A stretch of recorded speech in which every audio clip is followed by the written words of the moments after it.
20 बार जीत चुके हैं उनके हिसाब से, उस युद्ध में अब सेना उतारने जा रहे हैं। अरे भाई 18-20 बार तो घोषणा कर दी कि मैं जीत चुका हूं, वहां कुछ नहीं बचा है, सब मार दिया है, तो सेना कौन बात का उतारने जा रहे हो? ट्रंप ने खुलकर कह दिया कि वो सेना उतारकर ईरान के सारे तेल पर कब्जा कर लेंगे।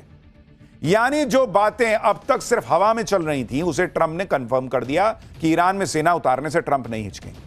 और आपको याद होगा कि पाठशाला में ये बातें हमने आपको कही थी कि इस आदमी के, इस देश के दिमाग में खाली लूटना है। अमेरिका खाली लूटने निकलता है, दुनिया को यह बता के कि देख भाई मैं तेरे लिए सब कर रहा हूं, कुछ मेरे लिए नहीं कर रहे हो तुम, खाली अपने देश के लिए करते हो। और हमने आपको पाठशाला में कहा था कि 5 दिन का टाइम, 10 दिन का टाइम, ये भाई साहब जो टाइम दे रहे हैं वो इनका ब्लफ है। ये सीधा सीधा तैयारी कर रहे हैं कि पीछे से कैसे सेना घुसा दे। इस बीच में कुछ हो गई सेटिंग गेटिंग तो अलग बात है, लेकिन पूरा प्लान यही था कि सेना घुसाए, और अब ये आदमी वही कह रहा है। क्या ट्रंप हवाबाजी कर रहे हैं ईरान को डराने धमकाने के लिए, या ट्रंप अभी और तबाही लाने वाले हैं, इसकी चर्चा होने लगी। और यह बात इसलिए भी कही जा रही है क्योंकि आज ही ट्रंप ने ईरान को नई धमकी दे डाली कि ईरान की बिजली उड़ा देंगे, तेल के कुएं उड़ा देंगे, खार्ग आइलैंड को उड़ा देंगे। ट्रंप की धमकी पर ईरान ने क्या जवाब दिया है? 1 महीने से चल रहा युद्ध क्या अब 1 महीने और चलेगा, या फिर यह महीनों चलता चला जाएगा? ईरान की को लेकर जो ट्रंप की नई धमकी है, उससे क्या पूरे मिडिल ईस्ट में तबाही मच जाएगी? ईरान के साथ ट्रंप की जो बातचीत हो रही है उसमें क्या प्रोग्रेस है? पाकिस्तान कुछ तीर मार पाया है? क्या बातचीत हो पाएगी? क्या इससे युद्ध रुक जाएगा? आज ये भी आपको बताऊं। क्या ट्रंप क्या बातचीत करके युद्ध रोकेंगे या अंतहीन तबाही लेकर आएंगे? आज इसका चैप्टर खुलने वाला। इधर ट्रंप ने खौफनाक प्लान बनाया, उधर अमेरिका में ऐसा क्या हुआ कि ट्रंप का गला सूख गया?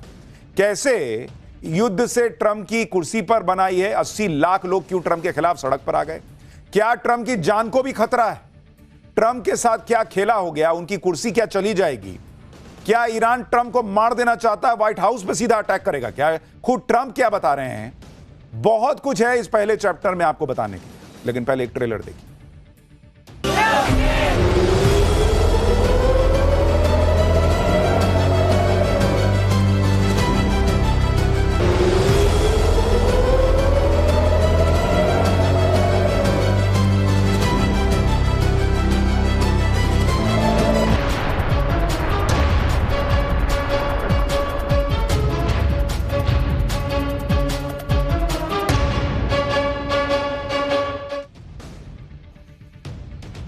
ट्रंप के चक्कर में भर दुनिया फंसी हुई है।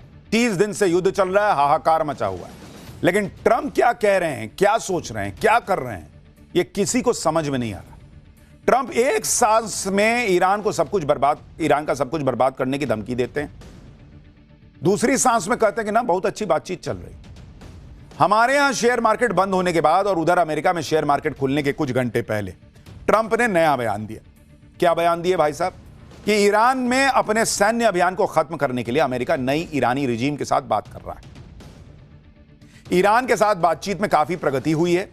अगर किसी वजह से जल्दी समझौता नहीं हो पाता है और स्ट्रेट ऑफ हॉर्मुज नहीं खुलता है तो ईरान पर भीषण हमला करेंगे। ईरान के सभी बिजली उत्पादन संयंत्रों, तेल के कुओं और खार्ग आइलैंड को पूरी तरह से तबाह कर देंगे। यहां हमने अभी तक जानबूझकर हमला नहीं किया था। ईरान के पानी साफ करने वाले प्लांट पर भी हमला कर सकते हैं। हमारा यह प्रतिशोध उन असंख्य सैनिकों और अन्य लोगों के लिए होगा जिनको ईरान ने पुराने शासन के 47 सालों के दौरान बेरहमी से मार डाला था। यानी एक तरफ ट्रंप कह रहे हैं कि ईरान में नई रिजीम आ गई है जिसके साथ अच्छी बातचीत चल रही है, हो सकता है डील हो जाए। दूसरी तरफ कह रहे हैं कि जल्दी डील नहीं हुई तो स्ट्रेट ऑफ हॉर्मुज अगर नहीं खुला तो ईरान के तेल के कुएं जला दूंगा, पावर प्लांट फोड़ दूंगा, पानी के प्लांट तबाह कर दूंगा। वो बच्चों को मार के स्कूल में मन नहीं भरा तुम्हारा, पानी के प्लांट फोड़ दोगे तुम। आप सोचिए अमेरिका कैसा देश है बॉस। ये अमेरिकी कभी कभी भारत को ह्यूमन राइट्स के मामले में समझाने के लिए ज्ञान देने आते हैं कि अपने यहां ह्यूमन राइट्स देख। तुम्हारा ह्यूमन राइट्स कहां जाता है भाई? ईरान में बच्चे मार दिए तब तुम्हारा ह्यूमन राइट्स मर गया था। ईरान में तुमने लोग मार दिए भाई। डोनाल्ड ट्रंप ने क्या कहा कि वहां पे लोग जो है प्रदर्शन कर रहे हैं, वहां पे कट्टरपंथी लोग जो हैं वो लोगों को परेशान कर रहे हैं, मार रहे हैं, रिजीम चेंज होना चाहिए। अरे वो लोग जितने कट्टरपंथियों से नहीं मारे उससे ज्यादा तो तुमने 30 दिन में मार दिए। तुम्हारा बम ये देख के तो नहीं गिर रहा कि यहां गिरता हूं, यहां सब कट्टरपंथी हैं, वहां पर विरोध करने वाले थे, वहां नहीं फटूंगा मैं। क्या करता है? तुम्हारा वन वहां पे जाके चेक करता है, आईडी चेक करता है कि लाओ तुम कट्टरपंथी हो कि तुम जो है इन कट्टरपंथियों के खिलाफ विरोध कर रहे थे। वो तो फट रहा है, ईरानियों को मार रहा है और ये कह रहे हैं अब मैं पानी भी मार दूंगा, बिजली भी मार दूंगा, तेल भी मार दूंगा, सब खत्म कर दूंगा, ईरान को खत्म कर दूंगा। ये तुम ईरान को पूरा खत्म कर दोगे, पानी खत्म कर दोगे, तो कौन बात का उन लोगों के लिए को बचाने निकले थे जो कि कट्टरपंथियों से परेशान थे? वो नहीं मरेंगे उसमें। युद्ध में सिविलियन इंफ्रास्ट्रक्चर पर अटैक नहीं होता है बॉस। इसके लिए इंटरनेशनल कानून है जो सेकेंड वर्ल्ड वॉर के बाद से बने हुए हैं। लेकिन ट्रंप और अमेरिका को कुछ समझ में आ रहा है, कह रहे सब तबाह कर दूंगा और दुनिया शांत बैठी हुई है। सबको एक साथ उठ के खड़े होकर बोलना चाहिए कि कैसे तुम मार दोगे जी। ट्रंप खुद को दुनिया का शहंशाह समझने लगे, कहीं भी अटैक कर देंगे सोच रहे हैं, किसी का तेल कब्जा लेंगे, किसी के यहां सरकार बदल देंगे, जितना मन पब्लिक मार देंगे। लेकिन ईरान में ट्रंप जो चाह रहे हैं वो 30 दिन में तो अब तक नहीं हो पाया। इसलिए ट्रंप को भयंकर आग लगी और उनको पता है कि अगर वो ईरान में जीत कर निकलते हुए नहीं दिखे तो उनकी कुर्सी चली जाएगी।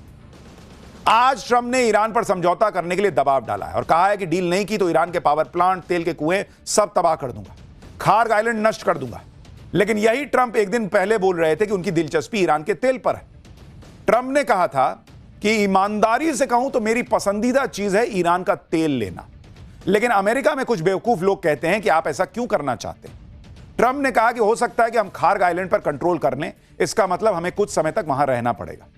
यानी सीधे सीधे सारा तेल का खेल है। इनको सिर्फ पैसा, तेल, ऐशो आराम, शोहरत चाहिए और उसके लिए इराक में लोगों को मार दो, ईरान में लोगों को मार दो, इनको फर्क नहीं पड़ता।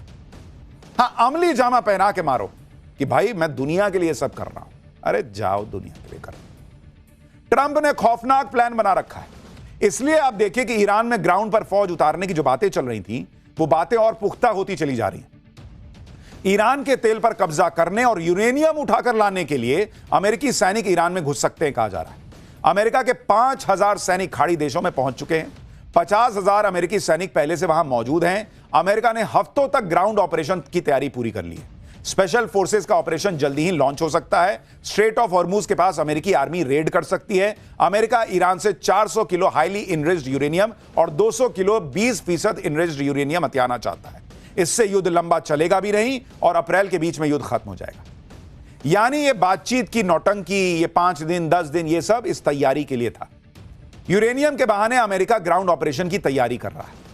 ट्रंप ईरान के खिलाफ तबाही वाला प्लान बनाकर बैठे हैं। लेकिन उधर अमेरिका में कुछ ऐसा हो गया कि लोग बातें करने लगे हैं कि कहीं ईरान से पहले खुद ट्रंप ना निपट जाए। आप देखिए कि अमेरिका के लगभग सभी राज्यों में कल ट्रंप के खिलाफ नो किंग्स प्रोटेस्ट हुआ। हाथों में पोस्टर, बैनर लेकर लाखों अमेरिकी सड़क पर उतर आए। ट्रंप के खिलाफ हुए इस प्रोटेस्ट में करीब 80 लाख लोग शामिल हुए बॉस, 80 लाख लोग। ये तस्वीरें आप देखिए, हर तरफ लोगों की भीड़ दिख रही है। ट्रंप के अलावा किसी दूसरे अमेरिकी राष्ट्रपति के खिलाफ इस तरह का प्रोटेस्ट शायद ही कभी हुआ होगा। और मेरा तो एक सवाल है, डोनाल्ड ट्रंप ने ईरान में लोगों को प्रदर्शन करते हुए कहा कि मुझे इन लोगों को बचाना होगा, मैं रिजीम चेंज करूंगा, मैं घुस जाता हूं ईरान में, मैं मारना शुरू करता हूं। तुम्हारे यहां 80 लाख लोग सड़क पर हैं, वो भी तुम्हारे खिलाफ प्रदर्शन कर रहे हैं। घुस जाए बाहर दुनिया तुम्हारे यहां अमेरिका में, कब्जा ले, इन लोगों को न्याय दिलाने का ठेका उठा ले बाकी देश। वहां तो तुम्हारी डेमोक्रेसी है, ये प्रोटेस्ट कर सकते हैं। बाकी दुनिया में जहां प्रोटेस्ट होगा और वहां अगर तेल और पैसा और कुछ मिल जाएगा तो तुम घुस जाओगे वहां पर चौधरी बन के वहां पर पंचायत करने। तुम्हारे यहां क्यों नहीं लोगों को घुसना चाहिए? बताओ, इतनी पब्लिक खड़ी है, 80 लाख लोग सड़क पे आ गए, तबाह हो रहे हैं, महंगाई हो रही है, परेशान है, नौकरी जाने का खतरा है, घुस जाए तुम्हारे लॉजिक से। ट्रंप के खिलाफ नारेबाजी चल रही है, ट्रंप से कुर्सी छोड़ने के लिए लोगों ने कह दिया है। ट्रंप मस्ट गो के स्लोगन बन रहे हैं, ट्रंप मस्ट गो के गो नाउ लिखा जा रहा है। मतलब गजब का गुस्सा है ट्रंप के खिलाफ कि लोग ट्रंप के खिलाफ महाभियोग लाने की बात कर रहे हैं। अमेरिका में हर तरफ लोगों की भीड़ दिख रही थी। ये गुस्सा ट्रंप की नीतियों के खिलाफ था। लोगों का कहना है कि ट्रंप लोकतंत्र के लिए ठीक नहीं है, वो एक राजा की तरह बर्ताव कर रहे हैं, किंग की तरह। और हमको भी कोई फर्क नहीं पड़ता, हमारा कोई इंटरेस्ट नहीं है तुम में। तुम्हारी वजह से दुनिया की सबसे बड़ी अर्थव्यवस्था बना हुआ मेरा भारत जो है ना, उसको सफर करना पड़ रहा है, इसलिए हमको ज्यादा दिक्कत हो रही है। अमेरिका में ट्रंप के खिलाफ ऐसे ही माहौल बना रहा और ट्रंप ईरान युद्ध में ही फंसे रहे तो फिर ट्रंप की कुर्सी भी जा सकती है, क्योंकि नवंबर में अमेरिका में मिड टर्म इलेक्शन होने हैं और तब तक युद्ध चलता रहा तो ट्रंप की पार्टी हार भी सकती है।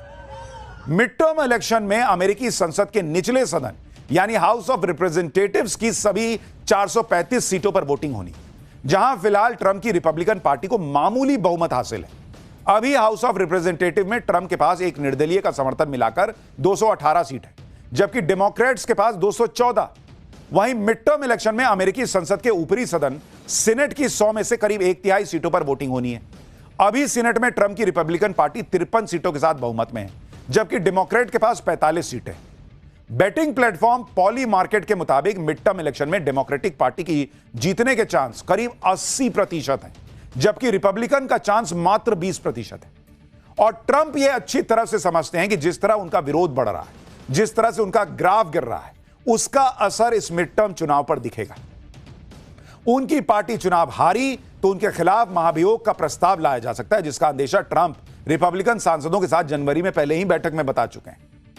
और इसलिए भी ट्रंप के लिए यह जरूरी हो गया है वो किसी तरह से ईरान को हराने का अपना एक चेहरा दिखा सके, एक पिक्चर बना सके कि देखो मैंने ईरान को हरा दिया, ताकि शायद मिड टर्म इलेक्शन में उनको वोट पड़ जाए।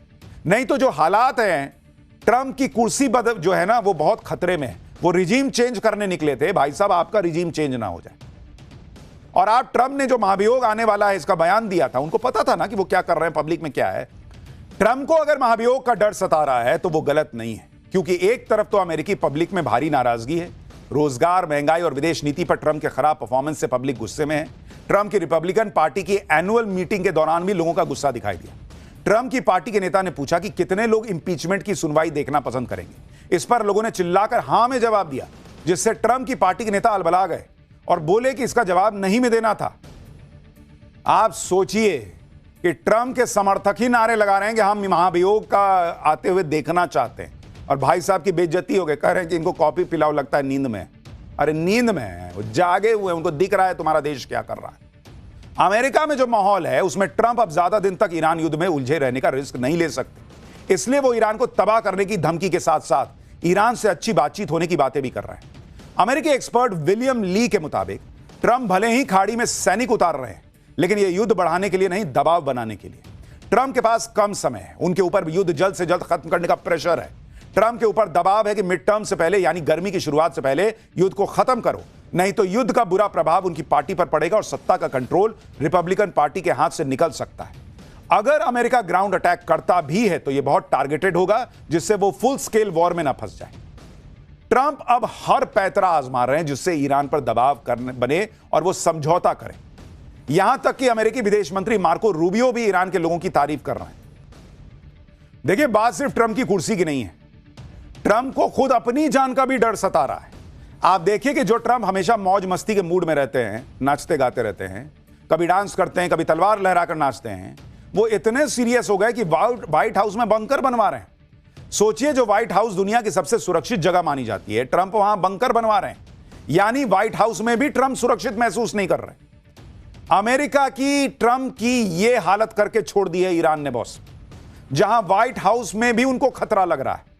ट्रंप पूरी तरह से आत्ममुग्ध इंसान की तरह दिख रहे हैं, जिसे इस बात से कोई फर्क नहीं पड़ता कि उसकी वजह से क्या बवाल मचा हुआ है। ट्रंप अपने आप को सबसे बड़ा और पावरफुल इंसान मान रहे हैं। आप सोचिए आज की डेट में ट्रंप और अमेरिका की क्या हालत हो गई। सुपर पावर दुनिया कहती थी, आज वो आदमी बता रहा है कि व्हाइट हाउस में बंकर बन रहा है, वहां की जो खिड़कियां हैं वो बुलेट प्रूफ हैं। यह हाल हो गया इन लोगों का। ईरान युद्ध की वजह से दुनिया की इकोनॉमी तबाह हो रही है, लेकिन ट्रंप तो अगले मिशन की बात कर रहे हैं। ट्रंप ने कहा कि ईरान के बाद अगली बारी क्यूबा की। ईरान इनसे संभल नहीं रहा है, ये क्यूबा पर हमले की सोच रहे हैं।